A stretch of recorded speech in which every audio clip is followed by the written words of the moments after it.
How are you enjoying the onset of dictatorship in India? Are you enjoying it? लोकतंत्र की जो मौत हो रही है उसके बारे में क्या लगता है आपको? क्या महसूस हो रहा है कि जो इस देश ने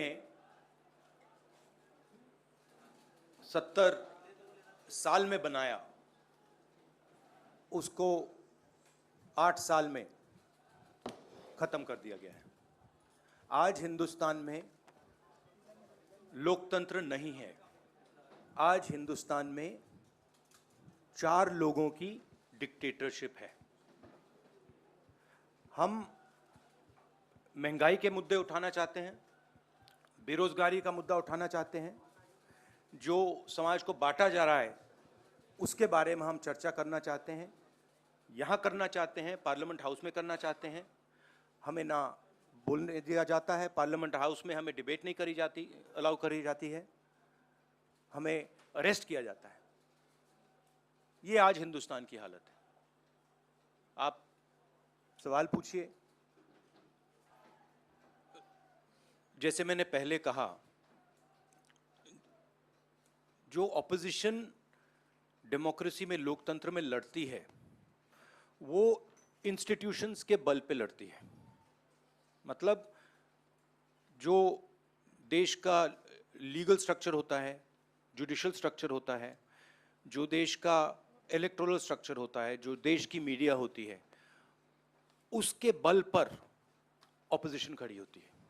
वो सब जो इंस्टीट्यूशंस हैं वो सब के सब सरकार को पूरा सपोर्ट दे रहे हैं। क्यों?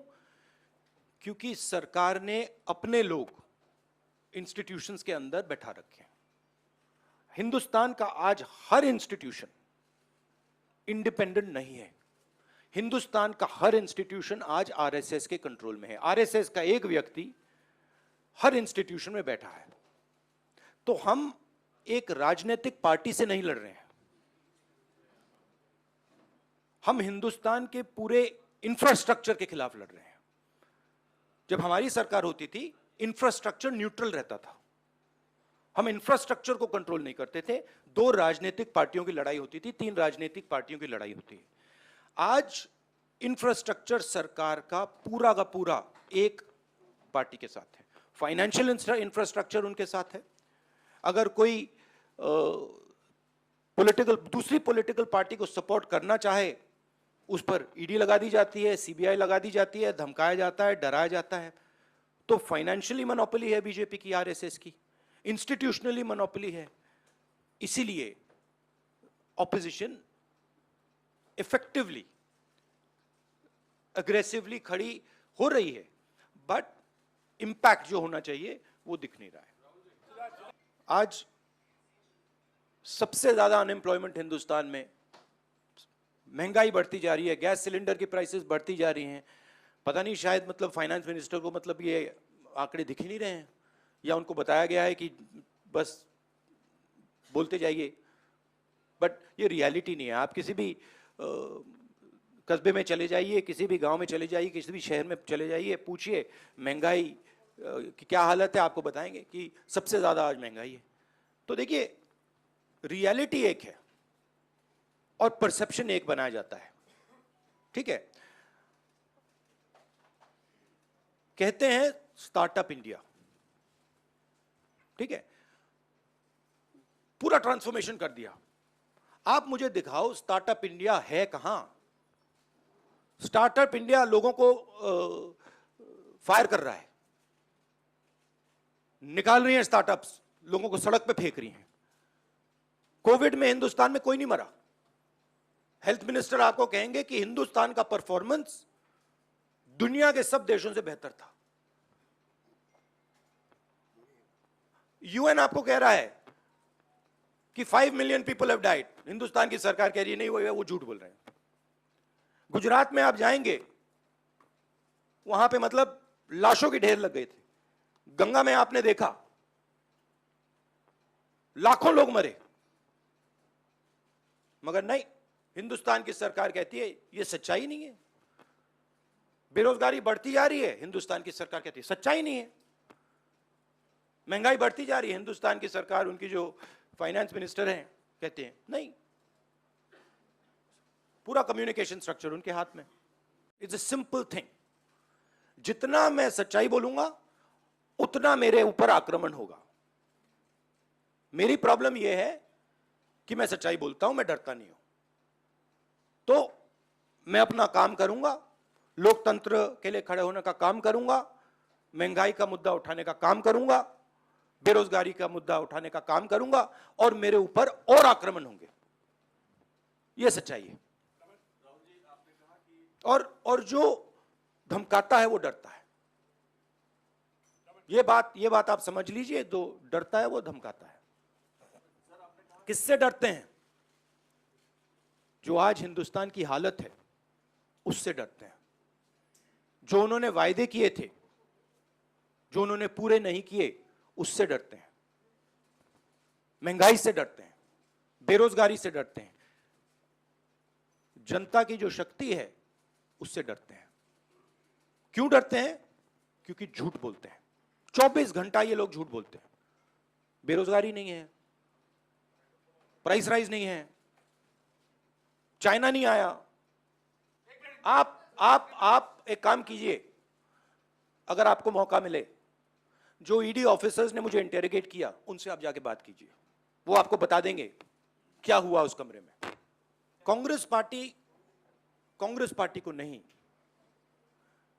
हिंदुस्तान में कोई भी व्यक्ति, किसी भी पार्टी का, non political, political, film star, कोई भी अगर सरकार के खिलाफ कुछ बोलता है, उस पे हिंदुस्तान के सारे इंस्टीट्यूशन का वजन पड़ जाता है।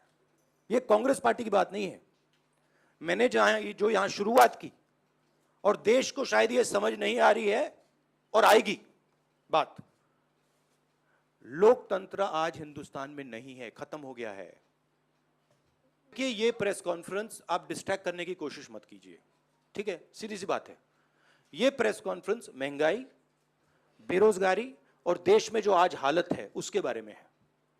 तो अब उसके बारे में बात करते हैं, क्योंकि वो हिंदुस्तान की जनता के लिए सबसे जरूरी मुद्दा है।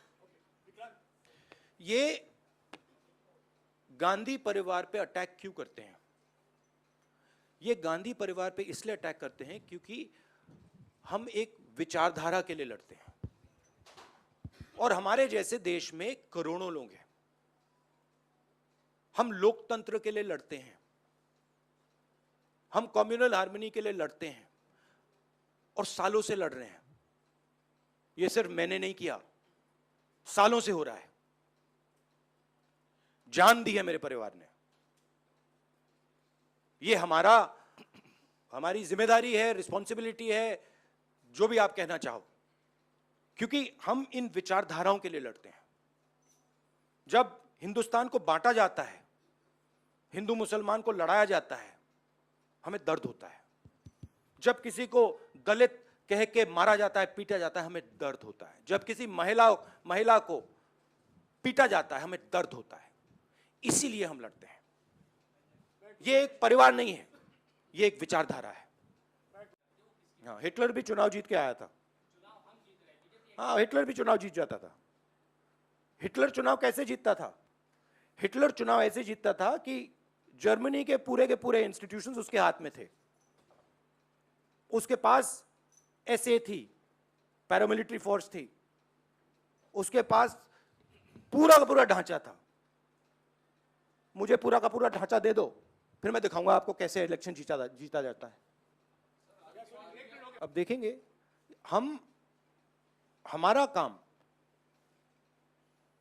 विपक्ष का काम है। एक तरीका चलेगा नहीं चलेगा उसको हम टेस्ट करेंगे, दूसरा तरीका टेस्ट करेंगे, तीसरा तरीका टेस्ट करेंगे, मगर हम रेजिस्टेंस को नहीं छोड़ेंगे।